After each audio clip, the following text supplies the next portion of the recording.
My dear friend, आज मैं GK GS practice set के सेट 6 के साथ हाजिर हूँ।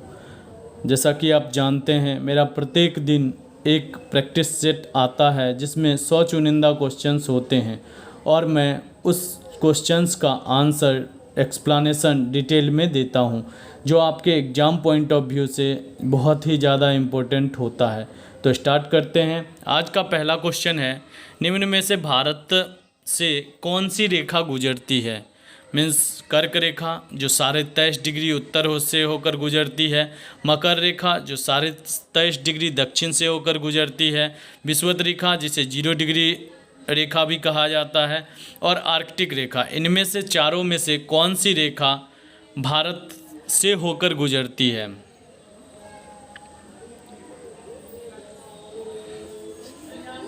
आपका सही आंसर होगा कर्क रेखा। 23.5 डिग्री नॉर्थ जो हमारा रेखा होता है, जिसे कर्क रेखा के नाम से जानते हैं, यह भारत से होकर गुजरती है। भारत से किन किन राज्यों से होकर गुजरती है, यह भी क्वेश्चन आपसे पूछा जाता है। तो मिजोरम, त्रिपुरा, मणिपुर, पश्चिम बंगाल, राजस्थान, गुजरात,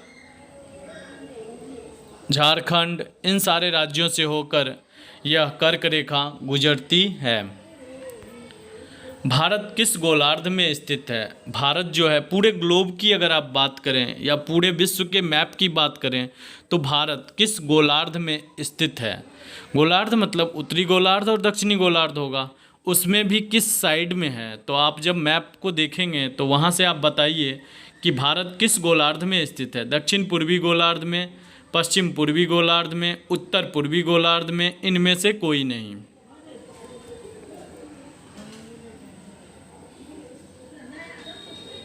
आपका सही आंसर होगा उत्तर पूर्वी गोलार्ध में। अगर आप वर्ल्ड मैप देखेंगे तो उसमें आप पाएंगे कि इंडिया का जो पोजीशन है वह उत्तर पूर्व में है।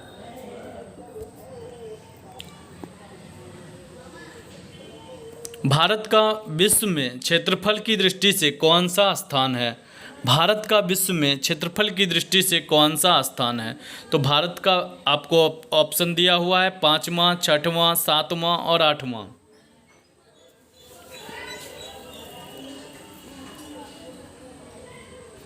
आपका सही आंसर होगा 7वां स्थान है। भारत का क्षेत्रफल की दृष्टि से विश्व में 7वां स्थान है और भारत का जनसंख्या की दृष्टि से विश्व में दूसरा स्थान है। जनसंख्या की दृष्टि से पहले नंबर पर चीन है। भारतीय संविधान में कितने भाग, अनुच्छेद और अनुसूचियां हैं। तो आपको ये ऑप्शन दिया हुआ है, आप ऑप्शन को देखिए। 20 भाग, 413 अनुच्छेद और 8 अनुसूचियाँ, 21 भाग, 513 अनुच्छेद और 10 अनुसूचियाँ, 22 भाग, 395 अनुच्छेद और 12 अनुसूचियाँ, 24 भाग, 618 अनुच्छेद और 18 अनुसूचियाँ।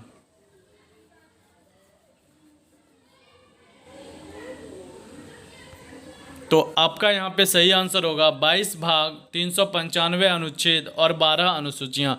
वैसे 395 से भी ज़्यादा, 400 कुछ के लगभग अब हो चुका है अनुच्छेद, बट भाग जो हैं अभी भी 22 भाग ही हैं और 12 अनुसूचियाँ हैं। पश्चिम बंगाल के समुद्री तट को किस नाम से जाना जाता है। तो पश्चिम बंगाल का जो समुद्री तट है उसे किस नाम से जाना जाता है। सुंदरबन तट, उत्कल तट, रायल तट, कोरोमंडल तट।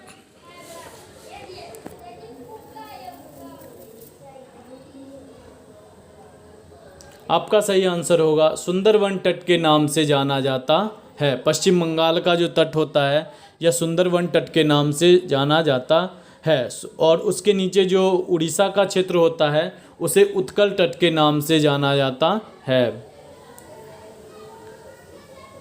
निम्न में से प्रणब मुखर्जी द्वारा लिखित पुस्तक कौन सी है। प्रणब मुखर्जी ने अभी हाल ही में एक पुस्तक लिखी थी, वो पुस्तक का नाम क्या है आपको ये बताना है। सबसे पहला Jyotipunj, India Today, the coalition year, इनमें से कोई नहीं।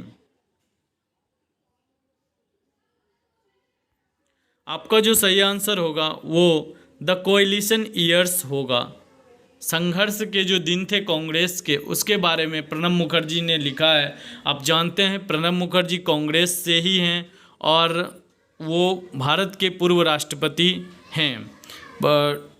अभी जो हमारे राष्ट्रपति हैं रामनाथ कोविंद, उनसे पहले प्रणब मुखर्जी राष्ट्रपति थे। यहाँ पे एक और पुस्तक आप देख रहे होंगे, ज्योतिपुंज। ये भी इम्पोर्टेंट है, पूछा जाता है कि ज्योतिपुंज पुस्तक को किसने लिखा था। मैं आपको बता दूं, ज्योतिपुंज पुस्तक हमारे माननीय प्रधानमंत्री नरेंद्र दामोदर दास मोदी ने लिखा था। सीमांत गांधी के नाम से किसे जाना जाता है? आपको पता ही होगा ये क्वेश्चन का answer. Khan Abdul Ghaffar Khan, Nelson Mandela, Firoz Gandhi, इनमें से कोई नहीं। आपका सही आंसर होगा खान अब्दुल गफ्फार खान। इन्हें सीमांत गांधी के नाम से जाना जाता था। वर्तमान में संपत्ति का अधिकार कैसा अधिकार है? आपको पता है संपत्ति का अधिकार जो था उसे जो मौलिक अधिकार में दिया हुआ था उससे हटा दिया गया था। 44वां संविधान संशोधन के द्वारा उसे हटा दिया गया था। तो अब वो किस तरह का अधिकार बन गया है? आपका क्वेश्चन ये है, वर्तमान में संपत्ति का अधिकार कौन सा अधिकार है? कानूनी अधिकार, मौलिक अधिकार, मौलिक कर्तव्य, इनमें से कोई नहीं।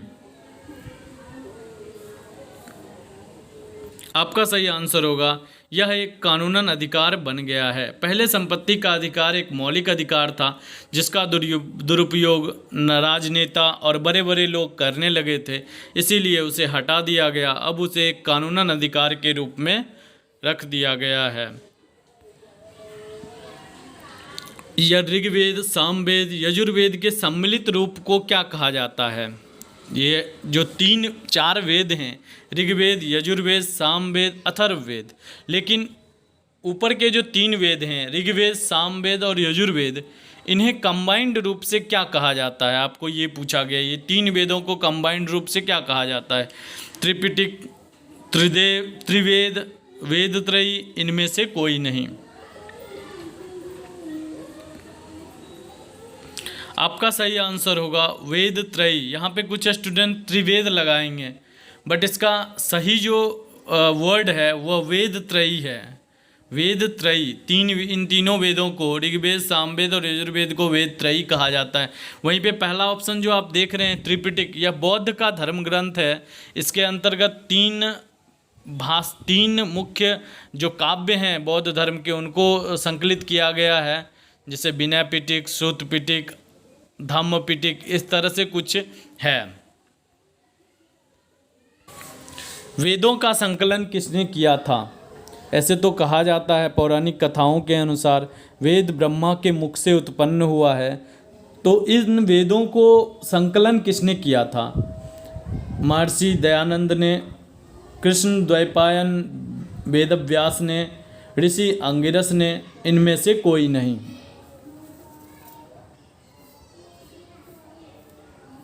आपका सही आंसर होगा वेदों का संकलन कृष्ण द्वैपायन वेदव्यास ने किया था। जो वेदव्यास ऋषि हैं उन्होंने वेदों का संकलन किया था। इन्होंने ही भागवत को रचा था। भागवत जो आज भागवत की कथाएं होती है, कभी कभी ये भी पूछा जाता है श्रीमद् भागवत की रचना किसने की थी? श्रीमद् भागवत की भी रचना वेदव्यास ने ही किया था। संविधान में संशोधन करने की प्रक्रिया किस देश के संविधान से लिया गया है? ब्रिटेन की संविधान से, दक्षिण अफ्रीका की संविधान से, आयरलैंड के संविधान से, फ्रांस के संविधान से।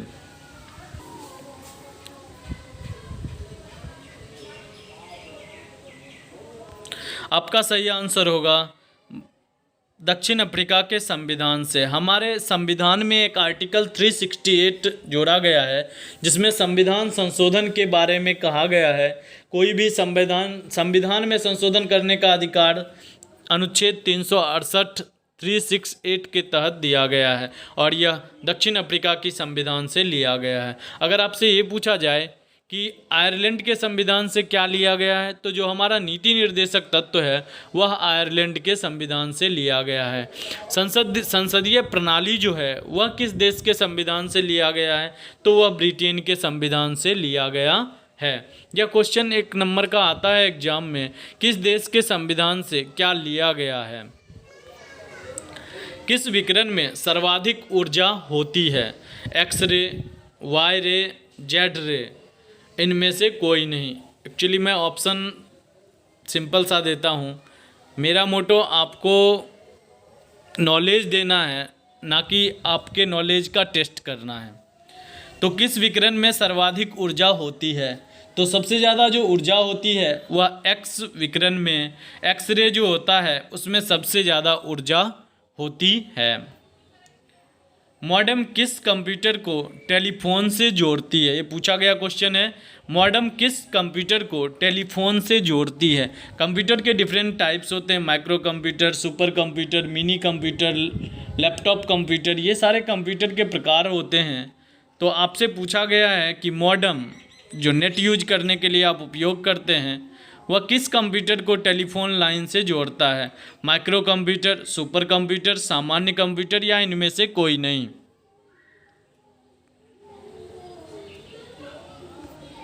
आपका आंसर होगा माइक्रो कंप्यूटर। जो भी हम लोग जो भी कंप्यूटर यूज करते हैं वो एक तरह का माइक्रो कंप्यूटर होता है। अगर हम बात करें सुपर कंप्यूटर की, तो सुपर कंप्यूटर का उपयोग जैसे इसके बारे में जाना जाता है, मौसम की जानकारी के लिए जो मौसम डिपार्टमेंट होता है, आईएमडी जो है, international maritime department, Indian maritime department, ये सारे जो होते हैं मौसम की संबंधित जांच सूचनाओं को लेने के लिए, जिसमें लार्ज अमाउंट ऑफ डेटा का कलेक्शन किया जाता है और उसे प्रोसेस किया जाता है, उस जगह पे सुपर कंप्यूटर का इस्तेमाल किया जाता है। सुपर कंप्यूटर का स्टोरेज आज भी लगभग एक रूम में सुपर कंप्यूटर पूरा फिक्स होता है, इतना बड़ा होता है सुपर कंप्यूटर। उपास्थियों का अध्ययन क्या कहलाता है? ऑस्टियोलॉजी, थर्मोलॉजी, केड्रालॉजी, इनमें से कोई नहीं।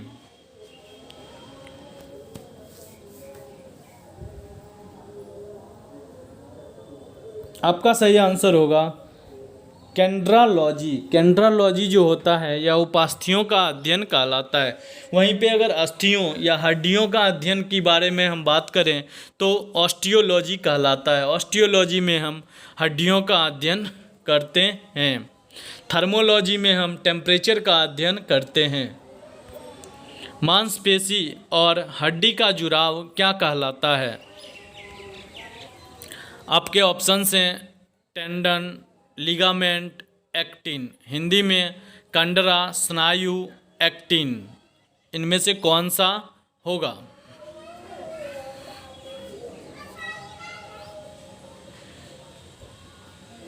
तो यहाँ पे क्वेश्चन है मांसपेशी और हड्डी का जुड़ाव टेंडन कहलाता है। आप इंग्लिश में याद रखिए, कंडरा बहुत कम जगह मैंने दोनों में इसीलिए लिखा है कि आपको कौन सा ऑप्शन में दे दे ये कोई अब फिक्स नहीं हो गया है। इंग्लिश को भी लिख देता है हिंदी के टाइप में, और हिंदी में दे दिया तो और दिक्कत होगा आपको। कंडरा कोई किसी ने सुना भी नहीं होगा, तो आप कंडरा टेंडन याद रखिए। जो मांसपेशी और हड्डियों का जुड़ाव होता है उसे कहते हैं, और जब दो हड्डियों को जोड़ा जाता है तो उसे हम लोग लिगामेंट या स्नायु कहते हैं।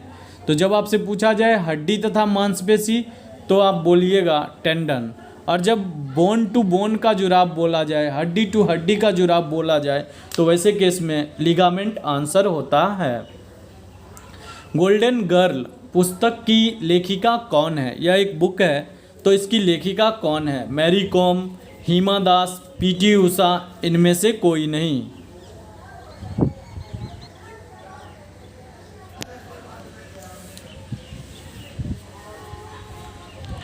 आपका सही आंसर होगा गोल्डन गर्ल पुस्तक की लेखिका पीटी उषा हैं।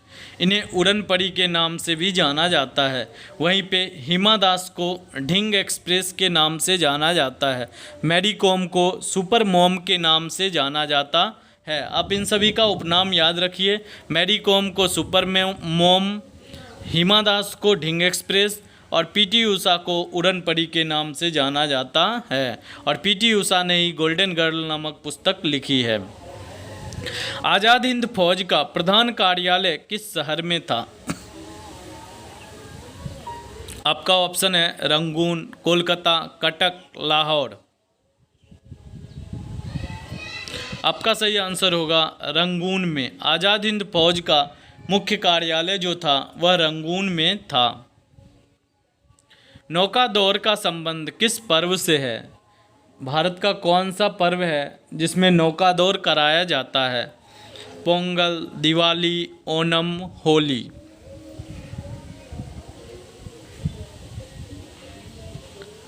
आपका सही आंसर होगा ओणम। ओणम एक ऐसा त्यौहार है, केरल में मनाया जाता है। मलयालम भाषी लोग ओणम पर्व को मनाते हैं और ओणम में नौका दौर का आयोजन किया जाता है। लोक नियोजन में अवसरों की समानता का अधिकार किस अनुच्छेद में दिया गया है? आपसे पूछा गया है लोक नियोजन जो बहाली वगैरह होता है सरकारी पोस्ट पे, उस सभी में अवसरों की समानता कहने का मतलब है कि सभी को समान अवसर दिया जाए, चाहे वो किसी भी जाति का रहे, किसी भी लिंग का रहे, किसी भी कास्ट का रहे, उसे समान अवसर प्रदान किया जाए। तो लोक नियोजन में अवसरों की समानता का अधिकार किस अनुच्छेद में दिया गया है? अनुच्छेद 15, अनुच्छेद 16, अनुच्छेद 17, अनुच्छेद 18। आपका सही आंसर होगा अनुच्छेद 16 में लोक नियोजन में समान अवसर का अधिकार दिया गया है। आप आर्टिकल 15 तो जानते ही होंगे, इस पर एक मूवी भी बनी है। वैसे आप मुझे बताइए कि आर्टिकल 15 किस चीज़ से रिलेटेड है? आप हमें कमेंट करके बताइए कि आर्टिकल 15 किस चीज़ से रिलेटेड है। मैं बात करता हूँ आर्टिकल 17 की, तो यह अस्पृश्यता का अंत से संबंधित होता है। आर्टिकल 17 अस्पृश्यता, छुआछूत का अंत, यह कहा गया है आर्टिकल 17 में। वहीं पे आर्टिकल 18 जो है इसमें उपाधियों की अंत का बात कहा गया है। जो भी ब्रिटिश गवर्नमेंट के द्वारा जो भी उपाधियां दी गई है उसको समाप्त करने की बात आर्टिकल 18 में कहा गया है। मौलिक अधिकारों का संरक्षण करने के लिए कौन बाध्य होता है? मौलिक अधिकार जो भी भाग 3 में हमारे मौलिक अधिकार दिए गए हैं, तो भाग 3 में दिए गए मौलिक अधिकारों का संरक्षण करने के लिए कौन बाध्य होता है? सर्वोच्च न्यायालय, उच्च न्यायालय, जिला न्यायालय, उपरोक्त सभी। आपका सही आंसर होगा उपरोक्त सभी। मौलिक अधिकार का हनन नहीं किया जा सकता है और मौलिक अधिकार का हनन होने के पश्चात आप डायरेक्ट सुप्रीम कोर्ट में भी अपील कर सकते हैं और उच्च न्यायालय में भी कर सकते हैं और डिस्ट्रिक्ट कोर्ट में भी कर सकते हैं। भारतीय संविधान में उपराष्ट्रपति का पद किस देश की संविधान से लिया गया है? तो आपसे यहाँ पे पूछा गया है कि उपराष्ट्रपति का पद किस देश के संविधान से लिया गया है? संयुक्त राज्य अमेरिका से, ब्रिटेन से, जर्मनी से या रूस से लिया गया है? आपका सही आंसर होगा संयुक्त राज्य अमेरिका से राष्ट्रपति के पद को लिया गया है। WBC की संरचना किस प्रकार की होती है?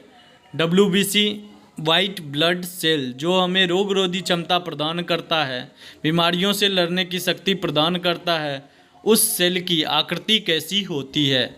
उभयावतल, अवतल, केंद्रक युक्त गोलाकार, इनमें से कोई नहीं।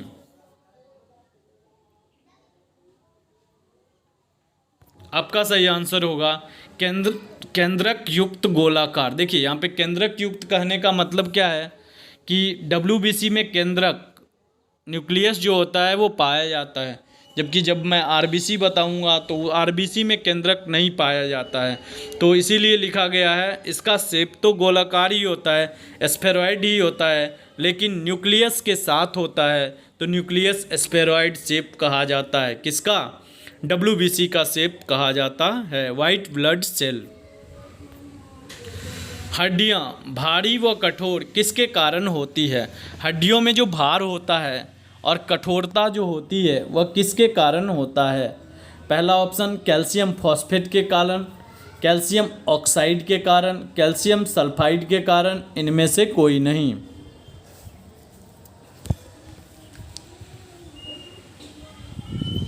आपका सही आंसर होगा कैल्शियम फॉस्फेट के कारण हड्डियां जो होती है वो भारी और कठोर होता है। किसके कारण? कैल्शियम फॉस्फेट के कारण।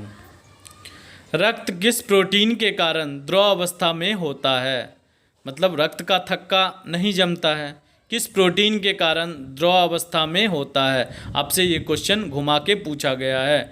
ग्लूटेन प्रोटीन के कारण, फाइब्रिनोजेन प्रोटीन के कारण, हिपेरिन प्रोटीन के कारण, इनमें से कोई नहीं।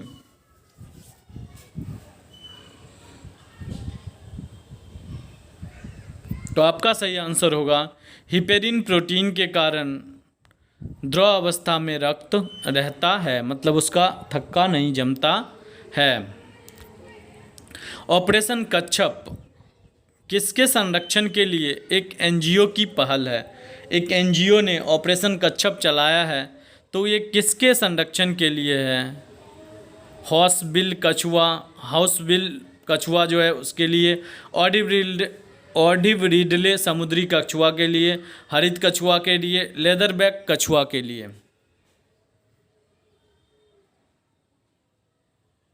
तो आपका सही आंसर होगा ओलिव रिडले समुद्री कछुआ। यह संकटापन्न जीव है, मतलब इसकी प्रजाति समाप्त हो सकती है, इसीलिए एक एनजीओ ने ऑपरेशन कछुआ में ओलिव रिडले टर्टल जो हैं उसके संरक्षण की बात कही है। निम्न में से कौन सा सही है? आपको दो लाइन दिए गए हैं, उसमें से बताना है कौन सा सही है। समुद्री कछुआ की कुछ प्रजाति शाकभक्षी होती है, मछली की कुछ प्रजातियां शाकभक्षी होती है। इसमें से केवल एक सही है, केवल दो सही है, एक और दो दोनों सही है, ना तो एक ना ही दो सही है।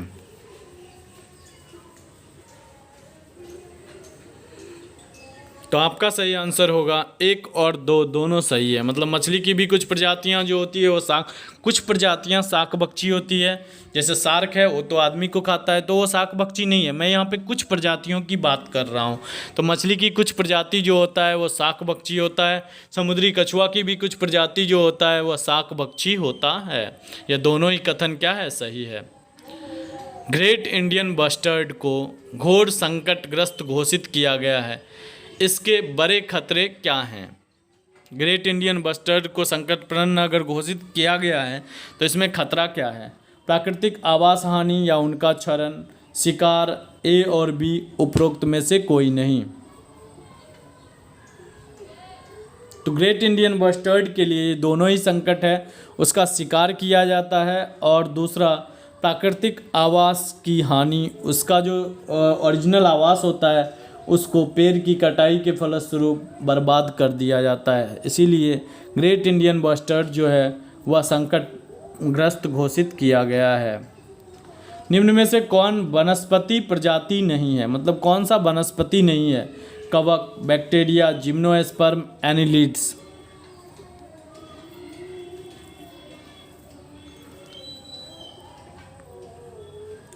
तो आपका सही आंसर होगा एनिलिड्स। एनिलिड्स जो है यह जीवों की, जैसे मोलास्का होता है, एनेलिडा होता है, ये सारी जीवों के टाइप्स हैं। जीवों के मैमल्स जैसे हो गया, एनेलिडा हो गया, मोलास्का हो गया, कीट हो गया, ये सभी जीवों के टाइप्स में बांटे गए हैं। जबकि यहाँ पे जिम्नोस्पर्म, बैक्टीरिया और कवक, इन्हें वनस्पति के रूप में जाना जाता है। तो यहाँ पे कौन सा हो जाएगा? एनिलिड्स जो होगा वह वनस्पति की प्रजाति नहीं है, वह जीवों की एक प्रजाति है। यूपीएससी अध्यक्ष का कार्यकाल कितना होता है? UPSC, union public service commission, जिसका सपना हर एक स्टूडेंट देखता है, आईएएस का सपना। तो UPSC, union public service commission, संघ लोक सेवा आयोग, इसके अध्यक्ष का कार्यकाल कितना होता है? यह संविधान में उल्लेखित है, आपको बताना है। 5 वर्ष या 62 वर्ष तक की आयु, 5 वर्ष या 65 वर्ष की आयु, 6 वर्ष या 62 वर्ष की आयु, 6 वर्ष या 65 वर्ष की आयु तक। इसमें हर एक स्टूडेंट गलत कर जाते हैं। तो आपका सही आंसर होगा 6 वर्ष या 65 वर्ष की आयु, या तो 6 वर्ष या फिर अगर 65 वर्ष, जो भी पहले आ जाए उसी में वो रिटायर करेंगे। यूपीएससी के अध्यक्ष की बात हो रही है। विषुवत रेखा को 2 बार काटने वाली अफ्रीकन नदी कौन सी है? जो हमारा विषुवत रेखा 0 डिग्री अक्षांश है उसको 2 बार काटने वाली अफ्रीकन नदी कौन सी है? नील नदी, कांगो नदी, विक्टोरिया नदी, इनमें से कोई नहीं।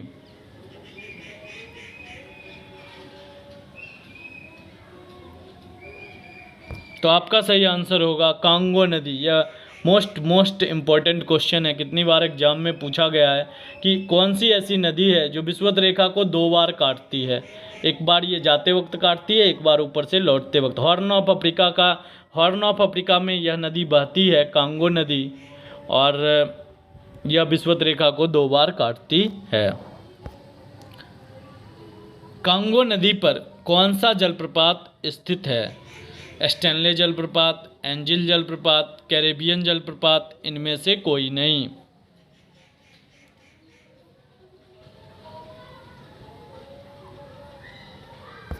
तो आपका सही आंसर होगा स्टैनले जलप्रपात जो है वह कांगो नदी पर स्थित है।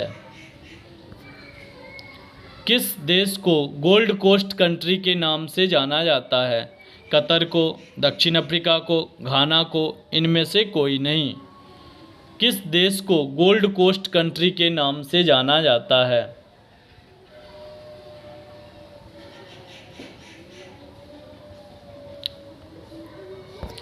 आपका सही आंसर होगा घाना को गोल्ड कोस्ट कंट्री के नाम से जाना जाता है। सहारा मरुस्थल के मध्य में किस झील की उपस्थिति है? सहारा मरुस्थल जो कि सबसे बड़ा रेगिस्तान है, विश्व का सबसे बड़ा रेगिस्तान थार मरुस्थल, और दूसरा सबसे बड़ा और भारत का सबसे बड़ा रेगिस्तान सहारा मरुस्थल है। इसके मध्य में कौन सी झील है?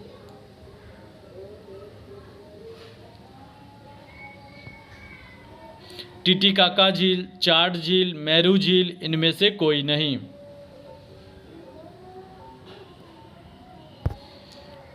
तो सहारा मरुस्थल के मध्य में जो झील है वह चाड झील है।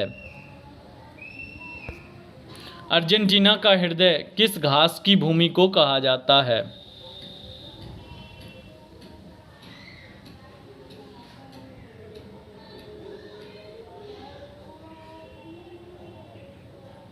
तो आपका सही आंसर होगा पंपास। अर्जेंटीना की हृदय के रूप में जाना जाता है इस पंपास घास के मैदान को। अर्जेंटीना, वैसे भी पूछा जाता है कि पंपास घास का मैदान कहाँ पाया जाता है, तो वह अर्जेंटीना में ही पाया जाता है। सैंटियागो किस देश की राजधानी है? Argentina, Peru, Chile, Uruguay.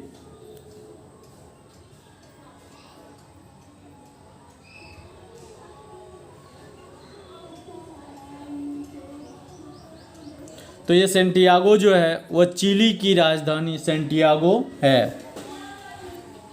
Canada के वनों में पाए जाने वाले लोगों को क्या कहा जाता है? यह वहाँ पे पेड़ों की कटाई किया करते हैं, इन्हें नेटिव्स हैं वहाँ के, तो इन्हें क्या कहा जाता है? कनाडा में वनों में काम करने वाले लोगों को क्या कहा जाता है? Lumber jack, lumber one, jack one, इनमें से कोई नहीं।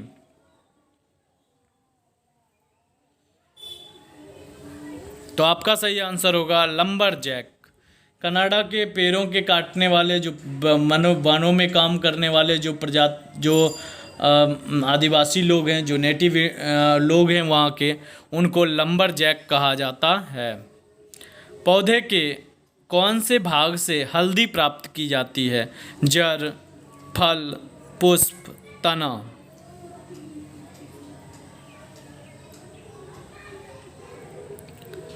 आपका सही आंसर होगा तना से। पौधे का हल्दी जो होता है वह पौधे का तना होता है। सिनेवार किसका खनिज है? मीन्स सिनेवार जो है किस तत्व का खनिज है? Mercury, copper, beryllium, aluminium.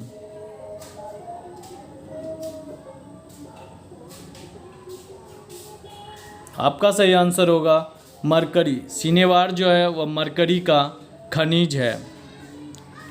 Bhagyashree Thipsay का नाम किस खेल से जुड़ा हुआ है? बैडमिंटन, तैराकी, निशानेबाजी या शतरंज।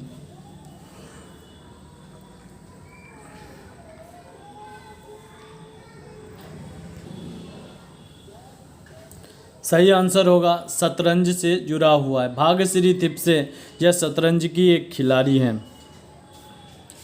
हैदराबाद शहर किस नदी के किनारे स्थित है? कृष्णा, गोदावरी, इंद्रावती या मूसी नदी?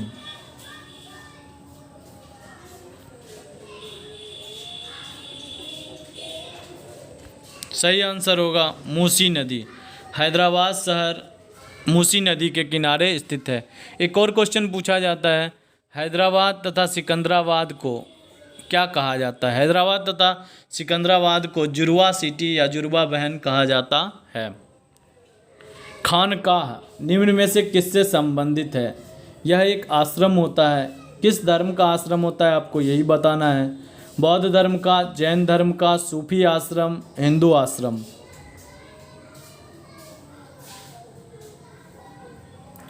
सही आंसर होगा सूफी आश्रम। खानकाह जो है यह सूफी संतों का निवास स्थान होता है। भारी मशीनों में स्नेहक के रूप में किसका प्रयोग किया जाता है? बॉक्साइट का, फास्फोरस का, ग्रेफाइट का, सिलिकॉन आयन का?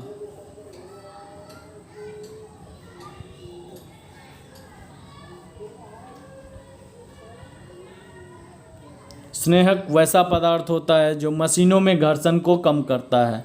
तो भारी मशीनों में जो स्नेहक के रूप में इस्तेमाल किया जाता है वह पदार्थ कार्बन का ही अपर रूप, दो अपरूप होते हैं, एक हीरा और एक ग्रेफाइट। तो ग्रेफाइट का उपयोग भारी मशीनों में स्नेहक के रूप में किया जाता है। आजीवक संप्रदाय के संस्थापक कौन थे? मोखलीपुत्र घोषाल, अश्व घोष, वासुदेव चंद्र, उपेंद्र नाथ?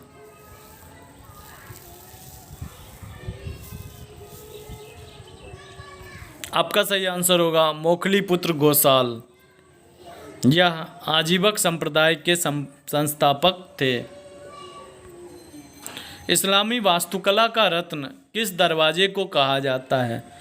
मतलब इस्लामी जो बिल्डिंग्स हैं उसका मतलब जेम्स, रत्न किसे कहा जाता है? आपसे ये पूछा गया है। जेम ऑफ इस्लामिक आर्किटेक्चर किसे कहा जाता है? खूनी दरवाजे को, अलाई दरवाजे को, बुलंद दरवाजे को, इनमें से कोई नहीं?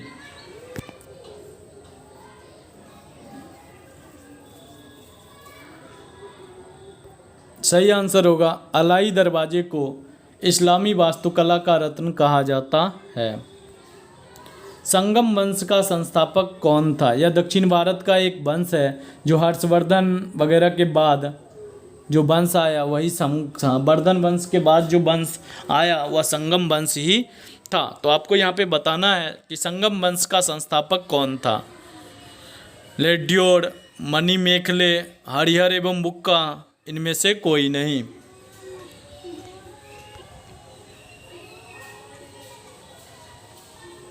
सही आंसर होगा हरिहर एवं बुक्का।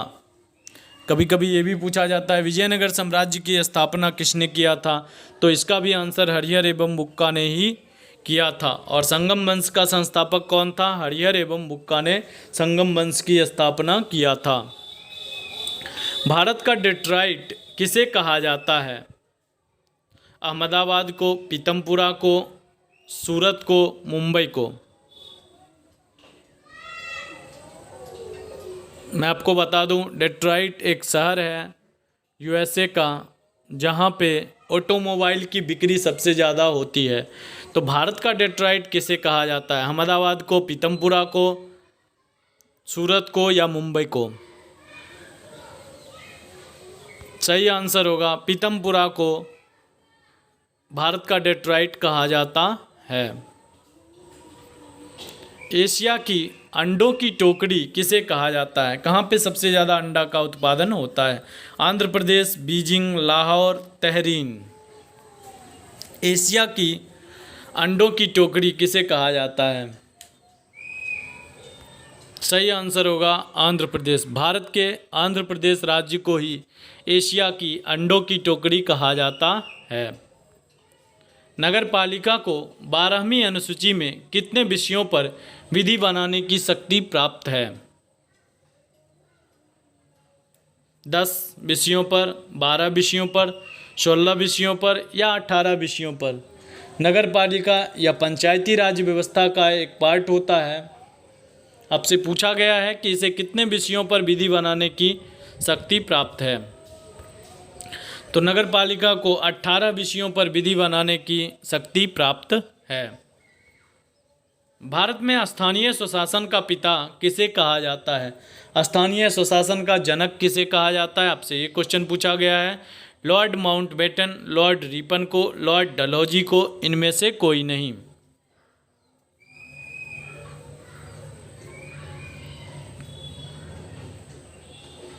सही आंसर होगा लॉर्ड रिपन को स्थानीय स्वशासन का पिता कहा जाता है। किस हार्मोन को फूल खिलाने वाला हार्मोन कहा जाता है, या इंग्लिश में फ्लावरिंग हार्मोन कहा जाता है?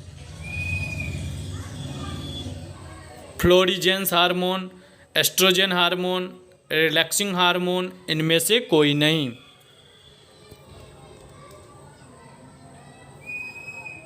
सही आंसर होगा फ्लोरिजेंस हार्मोन।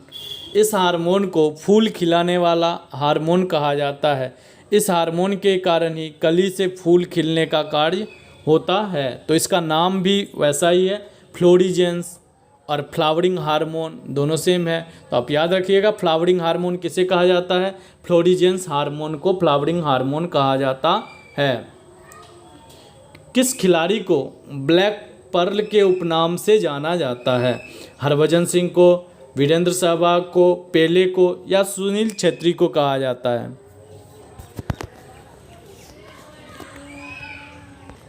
आजकल खिलाड़ियों के उपनाम से ज़्यादा क्वेश्चन देखने को मिलते हैं, इसीलिए मैं यहाँ पे इंक्लूड किया हूँ। तो आपका सही आंसर होगा पेले को ब्लैक पर्ल के नाम से जाना जाता है। वैश्विक स्तर पर मानव विकास रिपोर्ट का प्रकाशन किस संस्था द्वारा किया जाता है? ह्यूमन डेवलपमेंट रिपोर्ट या ह्यूमन डेवलपमेंट इंडेक्स जो आप पढ़ते हैं, ह्यूमन डेवलपमेंट इंडेक्स में इंडिया इस स्थान पे था, अमेरिका इतने स्थान पे था। यह ओवरऑल विकास को दिखाता है कि किस तरह से किसी देश का विकास है। तो यह एक इम्पोर्टेंट सूचकांक होता है। आपसे यहाँ पे क्वेश्चन पूछा गया है कि यह किस संस्था के द्वारा जारी किया जाता है? विश्व व्यापार संगठन के द्वारा, WTO के द्वारा, वर्ल्ड ट्रेड ऑर्गेनाइजेशन के द्वारा, या फिर अंतर्राष्ट्रीय मौद्रिक कोष के द्वारा, इंटरनेशनल मॉनेटरी फंड के द्वारा, या फिर विश्व बैंक के द्वारा जारी किया जाता है, या संयुक्त राष्ट्र विकास कार्यक्रम इंग्लिश में यूनाइटेड नेशंस डेवलपमेंट प्रोग्राम के द्वारा जारी किया जाता है?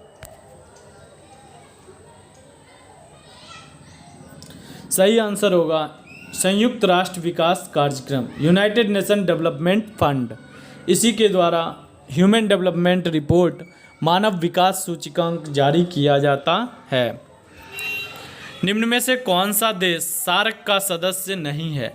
नेपाल, म्यांमार, मालदीव, अफगानिस्तान। आपको इसका सही आंसर देना है। कौन सा देश सार्क का सदस्य नहीं है? सार्क का जो मुख्यालय है, सार्क का फुल फॉर्म क्या होता है?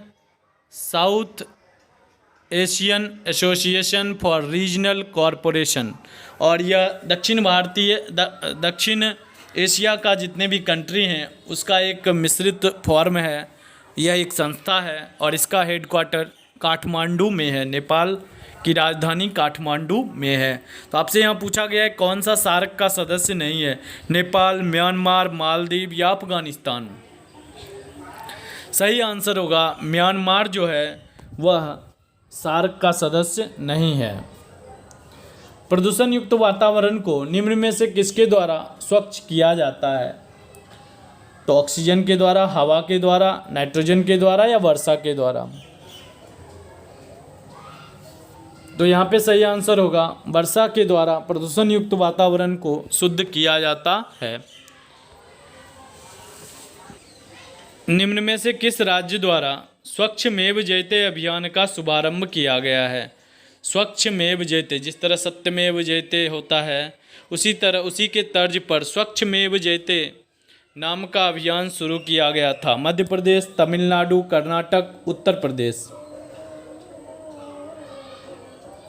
सही आंसर होगा कर्नाटक के द्वारा स्वच्छमेव जयते कार्यक्रम को चालू किया गया था।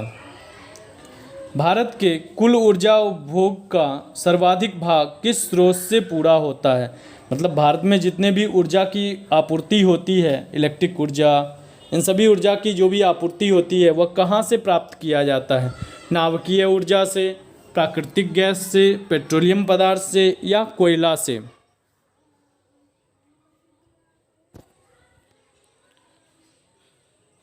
भारत आज भी ट्रेडिशनल सोर्स ऑफ एनर्जी पर डिपेंड करता है। आज भी भारत में कुल ऊर्जा का सबसे ज़्यादा उत्पादन जो होता है वह कोयला से ही किया जाता है।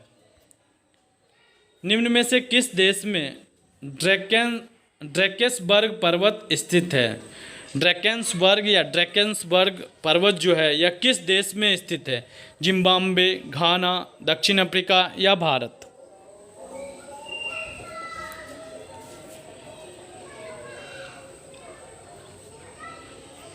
आंसर होगा दक्षिण अफ्रीका में ड्रैकेंसबर्ग पर्वत स्थित है। डीएनए में उपस्थित कौन सा यौगिक अमीनो अम्ल से नहीं बनता है? प्रोटीन के निर्माण के लिए अमीनो अम्ल नेसेसरी होता है और हम जानते हैं डीएनए में प्रोटीन पाया जाता है। तो यहाँ पे आपसे पूछा गया है डीएनए में उपलब्ध कौन सा यौगिक अमीनो अम्ल से नहीं बनता है? Tyrosine, cytosine, guanine, adenine? सही आंसर होगा टायरोसिन, यह अमीनो अम्ल से नहीं बनता है। भारत अंतर्राष्ट्रीय मुद्रा कोष का सदस्य कब बना? आईएमएफ, इंटरनेशनल मॉनेटरी फंड, इसका सदस्य भारत कब बना? 27 दिसंबर 1945 ईस्वी को, 27 दिसंबर 1950 ईस्वी को, 27 दिसंबर 1955 ईस्वी को और 27 दिसंबर 1970 ईस्वी को?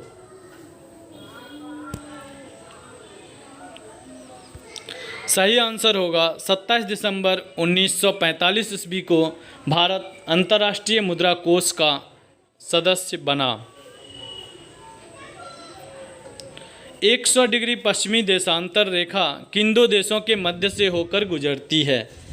आपने ये सुना होगा शायद। 100 डिग्री पश्चिमी देशांतर रेखा मीन्स किन दो देशों को बांटता है? भारत व पाकिस्तान, कनाडा व अमेरिका, चीन व रूस या इनमें से कोई नहीं? सही आंसर होगा कनाडा व अमेरिका। 100 डिग्री पश्चिमी अक्षांश इन दो देशों के बीच से होकर गुजरता है, कनाडा और अमेरिका के बीच से।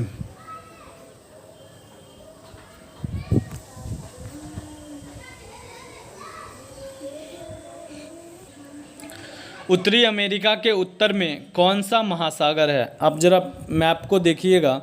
उत्तरी अमेरिका के उत्तर में आपसे पूछा गया है कौन सा महासागर है? हिंद महासागर, प्रशांत महासागर, आर्कटिक महासागर, अटलांटिक महासागर?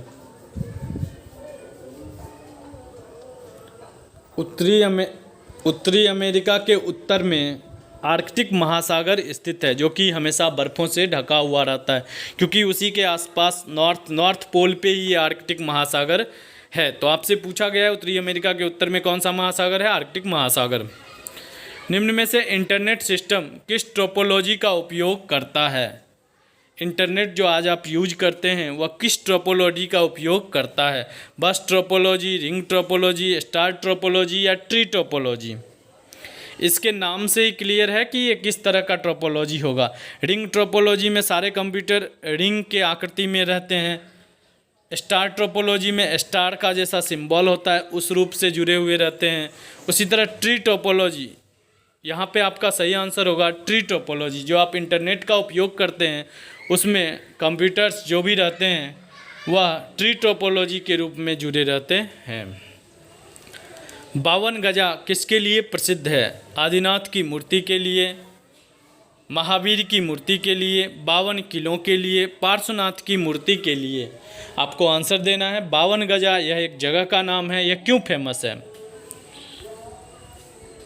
तो आदिनाथ की मूर्ति के लिए 52 गजा फेमस है।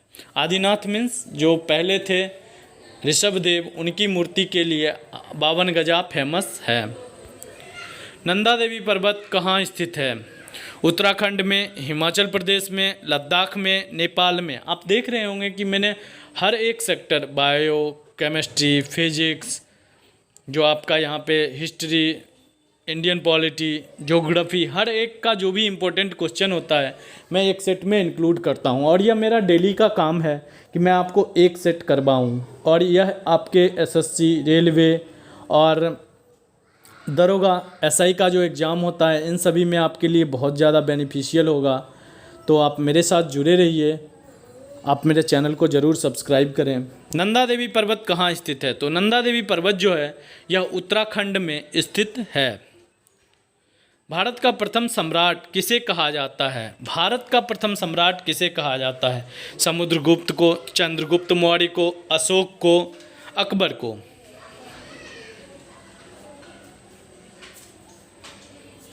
तो भारत का प्रथम सम्राट चंद्रगुप्त मौर्य को कहा जाता है। अब क्यों कहा जाता है, जरा इसको समझने का प्रयास कीजिए। क्योंकि चंद्रगुप्त मौर्य ने अखंड भारत, पूरे भारत को लगभग मिलाने का काम किया था। पूरे भारतवर्ष को, यह सिर्फ मगध का ही शासक नहीं था, इसने मगध में पूरे भारत को लगभग मिला लिया था। तो इसके लिए इसे पहला सम्राट कहा जाता है, चंद्रगुप्त मौर्य को। मौर्यकालीन प्रशासनिक अधिकारी कौन था? मौर्य काल में जो प्रशासनिक अधिकारी होते थे उसे क्या कहा जाता था? शीताध्यक्ष, अमात्य, समाहर्ता या वार्ता? सही आंसर होगा अमात्य। मौर्यकालीन प्रशासन में प्रशासनिक अधिकारी जो हुआ करते थे उन्हें अमात्य कहा जाता था।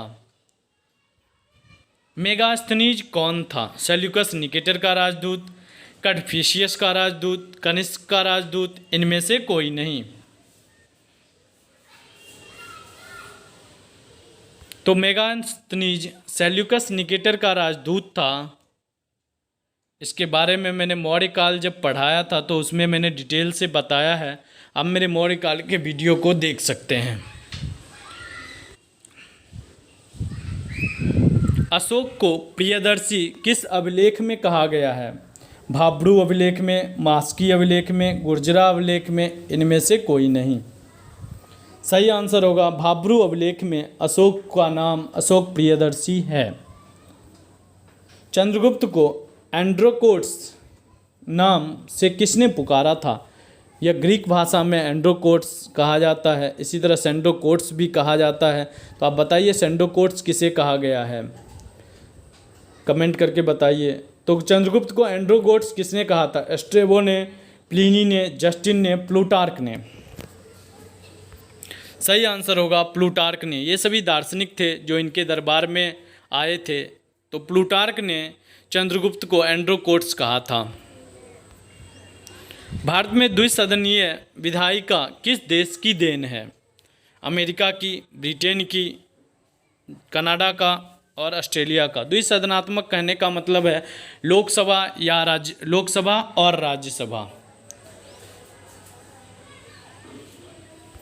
सही आंसर होगा ब्रिटेन का देन है। भारत में द्विसदनात्मक विधायिका ब्रिटेन का देन है। लोकसभा की अधिकतम संख्या कितनी होती है? लोकसभा में सीटों की अधिकतम संख्या कितनी निर्धारित की गई है? 552, 545, 250, 245?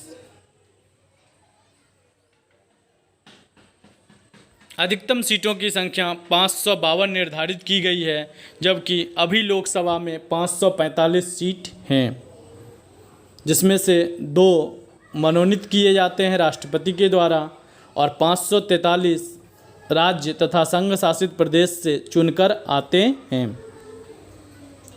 बॉम्बे स्टॉक एक्सचेंज की स्थापना कब हुई थी? 1994 में, 1855 में, 1875 में, 1869 में? आपको यहाँ पे आंसर देना है कि बॉम्बे स्टॉक एक्सचेंज की स्थापना कब हुई थी। सही आंसर होगा सी नंबर, मीन्स 1875 ईस्वी में, 1875 में बॉम्बे स्टॉक एक्सचेंज की स्थापना हुई थी। ग्रेशम का नियम निम्न में से किससे संबंधित है? उपभोग एवं मुद्रा मांग से संबंधित है, आपूर्ति एवं मांग से संबंधित है, मुद्रा के प्रचलन से संबंधित है, घाटे की अर्थव्यवस्था से संबंधित है?